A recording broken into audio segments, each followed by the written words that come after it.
ஆண்டவரும் அருமரட்சகருமாகிய இயேசு கிறிஸ்துவின் விலையேற பெற்ற நாமத்தினாலே உங்கள் யாவருக்கும் இந்த காலை நேரத்தில் அன்பின் வாழ்த்துக்கள். தொடர்ந்து ஒவ்வொரு நாளும் ஆண்டோடைய வார்த்தையை கேட்டு பயன் பெற்று வருகிறோம். ஆண்டோடைய நாமத்திற்கு மகிமை உண்டாவதாக. இன்றைய தினமும் வேதத்திலிருந்து ஒரு பகுதியை வாசித்து கர்த்தருடைய வார்த்தைக்கு நேராய் கடந்து போகலாம். சங்கீதத்துடைய புத்தகம் 62வது சங்கீதம், அதனுடைய 5வது வசனம் இப்படியாய் சொல்லுகிறது: என் ஆத்துமாவே தேவனை நோக்கி அமர்ந்திரு, நான் நம்புகிறது அவராலே வரும். நான் நம்புகிறது அவராலே வரும். எனக்கு அருமையான தேவனுடைய பிள்ளைகளே, இந்த 62வது சங்கீதம் ஏறக்குறைய 12 வசனங்கள் அதிலே இருக்கிறது. இந்த 12 வசனங்களையும் 3 பிரிவுகளாக பிரித்து நாம் தியானிக்க முடியும். 3 பிரிவுகளாய் பிரித்து தியானிக்கும் போது இந்த சங்கீதத்துடைய தலைப்பு இப்படியாய் சொல்லுகிறது: நம்பிக்கையிலே காத்திருக்கிறது. நம்பிக்கையிலே காத்திருக்கிற என்றதான் ஒரு தலைப்பிலே இந்த சங்கீதம் எழுதப்பட்டிருக்கிறது என்பதை அறிகிறோம்.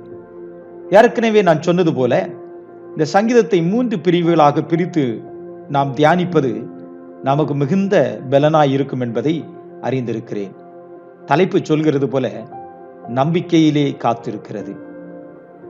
தொடர்ந்து அதனுடைய 1வது வசனத்திலிருந்து 4வது வசனம் முடிய தாவீது விசுவாசத்தில் காத்திருப்பதை குறித்தும், 5வது வசனத்திலிருந்து 8வது வசனம் முடிய அவனுடைய எதிர்பார்ப்பு எல்லாம் தேவனிடத்தில் மாத்திரமே இருக்கிறது என்பதை குறித்தும், 9வது வசனத்திலிருந்து 12வது வசனம் வரை நாம் வாசிக்கும் போது இந்த மாயமான மனிதர்கள், இந்த மாயமான உலகத்தில் நம்பிக்கை வைக்காதபடி கர்த்தர் பேரில் நம்பிக்கை வைத்திருக்கிற ஒரு தாவீதையும் நாம் இங்கே பார்க்கிறோம்.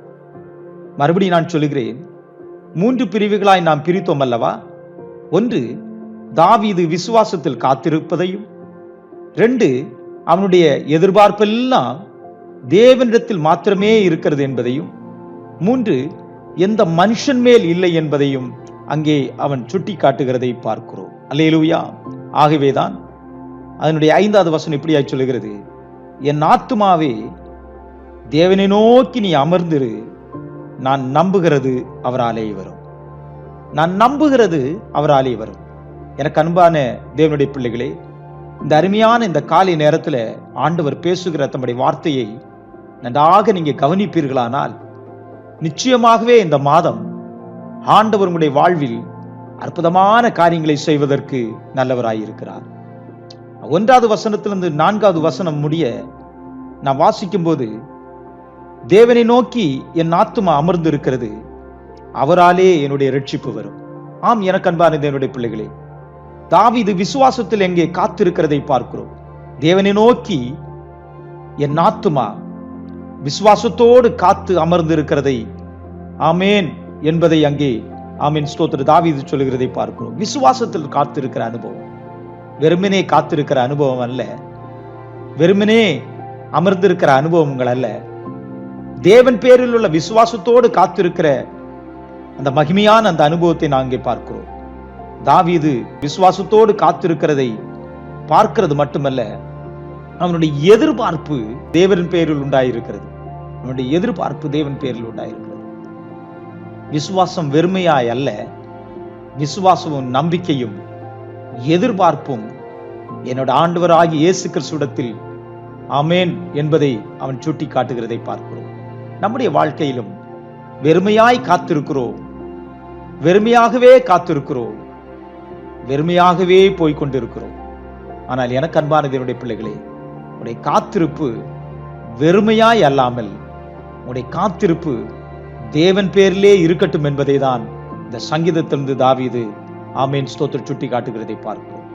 அதனுடைய 9வது வசனத்திலிருந்து 12வது வசனம் முடிய நான் வாசிக்கும் போது, இந்த உலகத்தை சாராதபடிக்கு, உலகத்தின் மனிதர்களை சாராதபடிக்கு, நமக்கு உதவி செய்கிறேன் என்று சொன்னவனை சாராதபடிக்கு தேவனையே சார்ந்திருக்கிற ஒரு அருமையான அனுபவத்தை பார்க்கிறோம். அதனுடைய 9வது வசனம் இப்படியாய் சொல்கிறது: கீழ்மக்கள் மாயும் மேல் மக்கள் பொய்யுமே தராசிலே வைக்கப்பட்டால் அவர்கள் எல்லாரும் மாயையிலும் லேசானவர்கள் என்பதை வேதம் சொல்கிறது. இந்த உலகத்தில் இருக்கிற மனிதர்கள் மிகவும் லேசானவர்கள், நம்பக்கூடியவர்கள் அல்ல, நம்பிக்கைக்குரியவர்களும் அல்ல.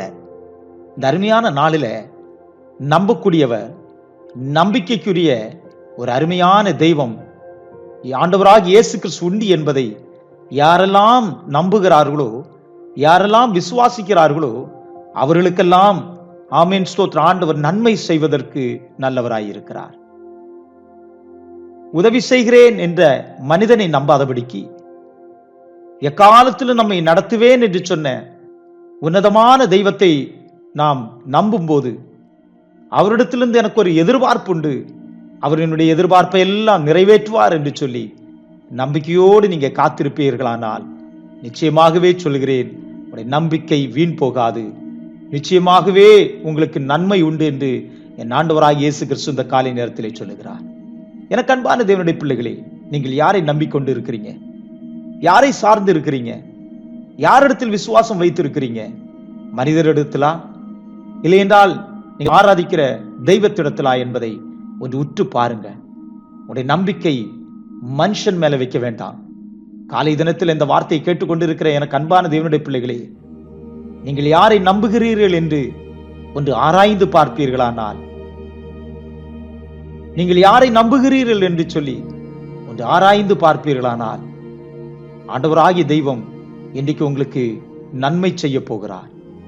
எனக்கு அன்பான தேவனுடைய பிள்ளைகளே, இந்த அருமையான காலை நேரத்தில் நீங்கள் மனுஷனை நம்பாதபடிக்கு தெய்வத்தை நம்பும்படிக்கு 118வது சங்கீதம் இப்படியா சொல்கிறது, மனுஷனை நம்புவதை பார்க்கிறோம், கர்த்தர் பேரில் பற்றுதலாயிருப்பதே நலம் என்று சொல்லி வேதத்திலே வாசிக்கிறோம். மனுஷனை நம்புவதை விட்டுவிட்டு, மனுஷனை எதிர்பார்ப்பதை விட்டுவிட்டு, உதவி செய்கிறேன் என்று சொன்னவர்களை விட்டுவிட்டு, ஆமேன், உன்னதமான தெய்வமாகிய ஆண்டவராகிய இயேசு கிறிஸ்துவை நீங்கள் நம்ப, நீங்கள் எதிர்பார்க்க, காத்திருக்க முயற்சிப்பீர்களானால் இந்த அருமையான காலை நேரத்தில் கர்த்தர் பெரிய காரியங்களை உங்களுக்கு செய்ய போகிறார். மனிதர்களை நம்பி பிசினஸ் ஆரம்பிச்சு தோல்வியை கண்டிருக்கிறீங்க அல்லவா? மனுஷனை நம்பி சில காரியங்களை நீங்கள் செய்வதற்கு எத்தனித்து ஆமீன் படுதோல்வியை சந்திச்சிருக்கிறீங்கள் அல்லவா? அருமையான நாளில மனுஷனை நம்புவதை விட்டு நம்முடைய இரட்சகராகிய இயேசு கிறிஸ்துவை முழு இருதயத்தோடு நம்பி, முழு இருதயத்தோடு எதிர்பார்த்து, முழு இருதயத்தோடு காத்திருப்பீர்களானால் இந்த மாதம் ஆமேன் ஸ்தோத்திரம் உங்களுக்கு ஒரு ஆசீர்வாதத்தின் மாதமாய், இதுவரையும் நீங்கள் காத்திருந்த காரியங்களுக்கு ஆமேன் அற்புதமான ஒரு நாளாய் கர்த்தர் மாற்றுவதற்கு நல்லவராய் இருக்கிறார். எனக்கு அன்பான தேவனுடைய பிள்ளைகளே, நீங்கள் அதிகமாய் மனுஷனை சார்ந்திருக்கிறீர்கள் என்பதை அறிகிறேன். நீங்க அதிகமாய் மனுஷனை நம்பி இருக்கிறதை அறிகிறேன். அவர்கள் எல்லாவற்றையும் விட்டுவிட்டு ஆண்டவராகிய இயேசு கிறிஸ்துவை நம்ப ஆரம்பிங்க. ஆண்டவராகிய இயேசு கிறிஸ்துவை விசுவாசிக்க ஆரம்பிங்க. எந்த காலத்திலும் என் இயேசு என்னை கைவிட மாட்டார். எந்த காலத்திலும் என் இயேசு என்னை கைவிட மாட்டார். அவர் என்னை நடத்துவதற்கு நல்லவராய் இருக்கிறார் என்று சொல்லி ஆண்டவரையே நம்பி சார்ந்திருங்க. அவர் ஒருபோதும் உங்களை கைவிட மாட்டார். அவர் ஒருபோதும் உங்களை விட்டு விலக மாட்டார். அவர் ஒருபோதும் உங்களை ஏமாற்ற மாட்டார். இந்த அருமையான நாளில ஆமேன் ஸ்தோத்திரம், மனுஷனை நம்பி ஏமாந்தவர்கள் அநேகர் உண்டு. மனுஷனை நம்பி தோற்று போனவர்கள் அநேகர் உண்டு.